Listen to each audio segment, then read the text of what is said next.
Hi, hello, my name is Ollie Bliss and this is my channel Book Draw.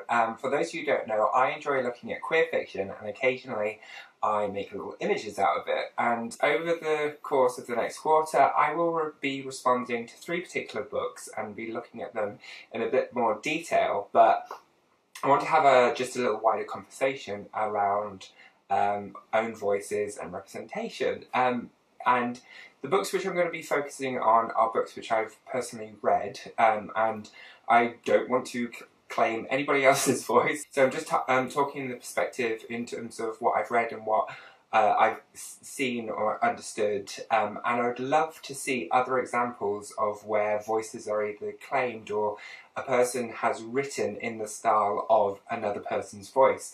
I personally find it not an issue so much when a writer is using another person's voice. I think that is good writing. I think demonstrating a level of empathy, but you would hope that a level of research has been done to fully flesh out the character that they're trying to represent.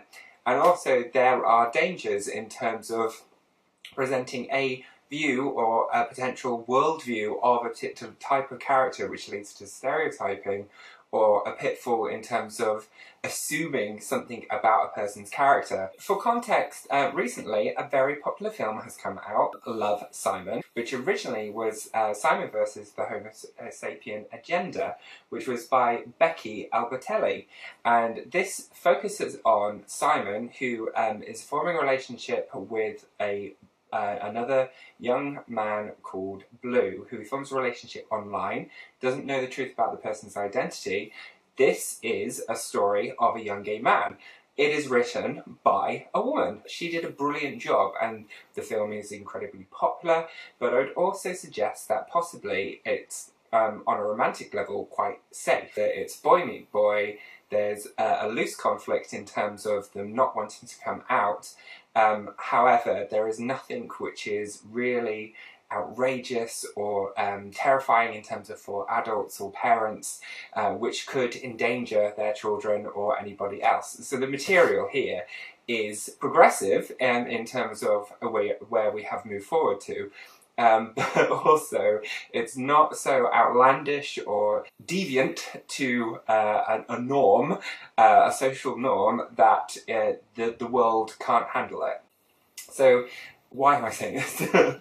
So, in terms of, this is a demonstration of where a writer who is not an own voice has done a cool job, has just done a cool job in representing a different voice, and actually popularised a voice which has been previously marginalised, and has made it progressively more okay and open for us to have general chats about sexuality and about parents coming to terms with their kids coming out to them, and what it means to be a young person who is struggling with their sexual identity, and to be able to actually say that out loud. So those are great things. Possibly that is also why this book has done so well. I want to talk about some other examples which have kind of made me go, okay, that's interesting, and that's a different situation. I would love to see if you have any other different examples where you've spotted this, or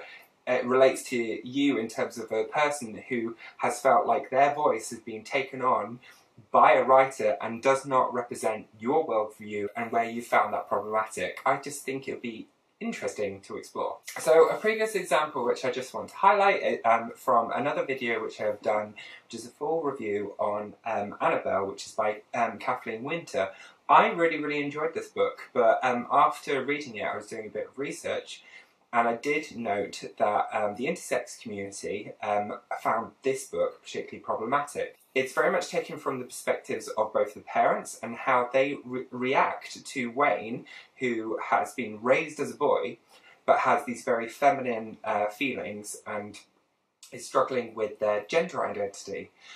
So Kathleen Winter never actually met someone who was intersex during the process of writing this. And she actually said when she was doing a tour for this book, someone who was intersex came up to her and thanked her in terms of actually giving her a voice and making her feel like she wasn't as alone. And what she noted is a person who presented themselves quite in a feminine way, but also looked like a kind of biker chick who had blurred the boundaries between both masculine and feminine elements. And she felt from talking to that person that their gender didn't come across as binary. And that is something that she learned by actually meeting someone who she was representing afterwards.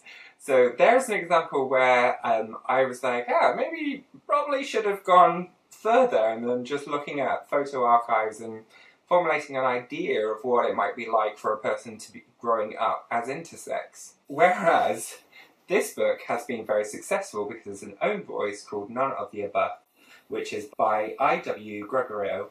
As an own voice, does that automatically validate this book more than this one?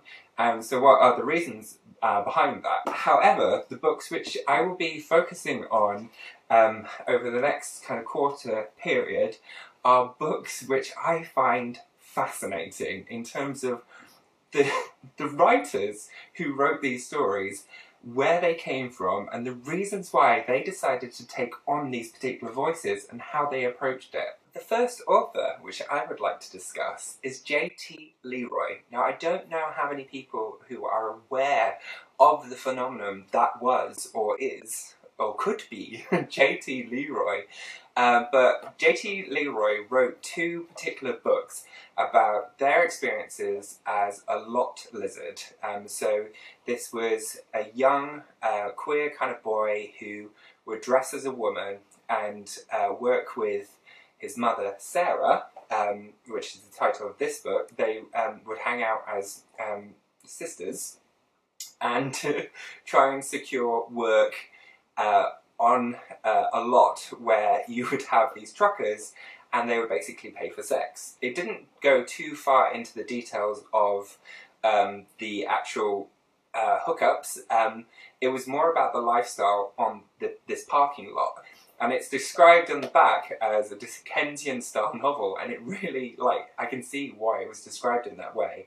Whereas The Heart is Deceitful Above All Things is more of a kind of background to the realities of what it was like to be J.T. LeRoy, whereas this is more based in a kind of fictional construct of Cherry Vanilla, but both are supposed to be the experiences of J.T. LeRoy.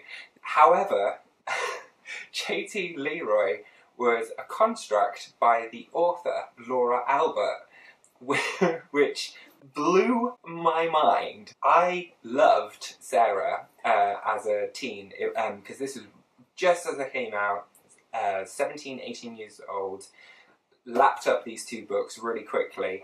I think I actually wanted to become a lot lizard. So I felt completely robbed of all those experiences with this other author instead, and I felt like Nikki from Big Brother. Who is she? Who is she? Who is she?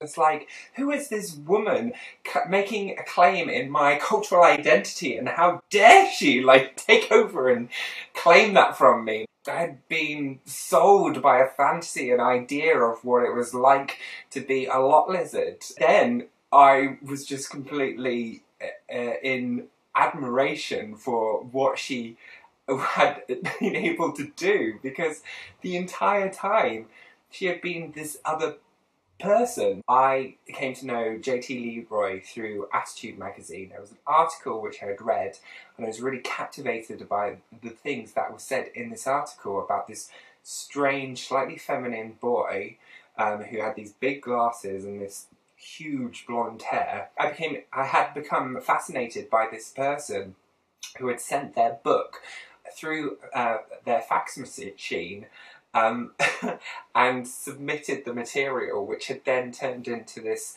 life story, this memoir of a world not discussed before at that time, as much as I knew. and then to discover that it was all just a made-up fantasy from this female author who used J.T. LeRoy as a way to brand herself. And it's amazing, you can still watch this documentary about who she is actually, and how J.T. LeRoy as a person, as an identity, as a brand, blew up, and all the repercussions of selling J.T. LeRoy as a package in that way. But I still think it's fascinating and brilliant that a person can do that, can market themselves in that way. So I was just like, kudos, like, well done you for doing that.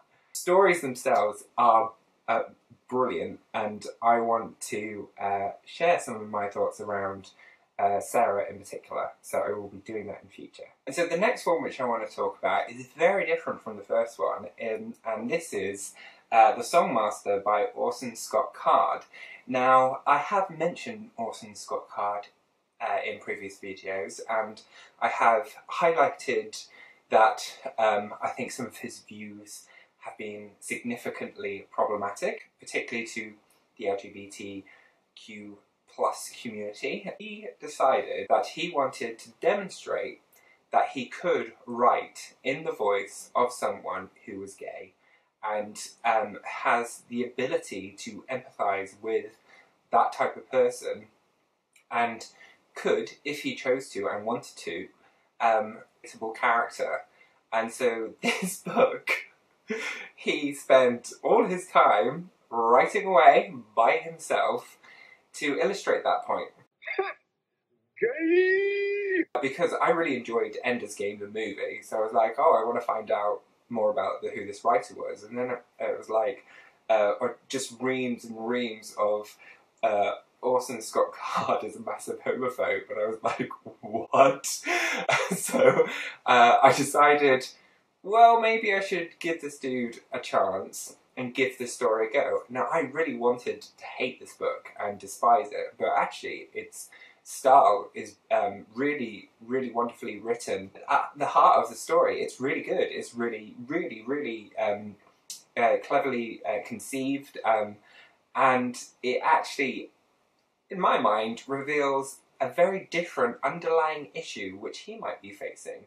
I basically think that, without saying with absolute certainty, because I don't want to be sued for personal defamation or character sabotage, it could indicate partly maybe some of his own personal struggles that he's grappling with, and that actually was a way of him being able to release some of those views in a way which made him appear politically like he's trying to create dialogue about what it is to be someone who is gay. This guy is claiming the voices of a community, but to, I think in his head, to demonstrate that he is an incredibly capable writer and that he can write in any voice. I will review this one in more detail. I will highlight some particular passages and some descriptive narrative which he has chosen to use in this book. And I don't think this is the only book in which he has kind of made very suggestive moments in the storyline which involves same-sex relations. And I just get the sense that he likes talking about this subject way too much for someone who is supposedly not into it. I will enjoy exploring that in more detail. And then finally, I want to claim a particular voice, that there is an indication that this person would have liked to have come out and used the vehicle of his novel to inform people in a covert secret his deeply rooted homosexual desires. Again, just a theory, no basis on any, actual truth. This is just speculation. I just think that there is potentially a case to be made, but if there's any historians out there, please don't come for me. So I think that Herman Melville could have potentially been a gay man. I mean, at the time, he wouldn't have had the language to know that he was a gay man, but he would know, potentially, that he was a man who was interested in sleeping with men.